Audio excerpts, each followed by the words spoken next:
औ साथीहरु हाम्रो पुरानो गुम्बा को लागि चाहिँ अहिले मोटर बाटो ल्याएको छ हामीले यस्तो हुँदै गाउँबाट अलि गाउँदेखि माथि छ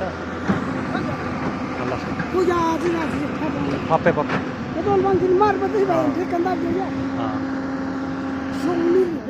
तब फप्पे फप्पे क्या चाहिँ फप्पे क्या त तुङ बुझे चिलम नै यहाँ हाम्रो धेरै पुरानो गुम्बा हो यसको लागि निर्माण गर्ने भनेर हामीले यहाँ रोड ल्याएको छ अहिले यो निर्माण गर्नुको लागि हामीले पहल गरेको छ धेरै ठुलो थियो भोटे नामलङको पुरानो गुम्बा हो यो त्यसैले यहाँ रोड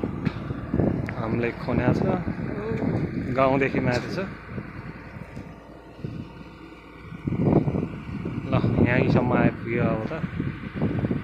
अब चाहिँ बनाउने भन्ने प्रक्रिया सुरु गर्छ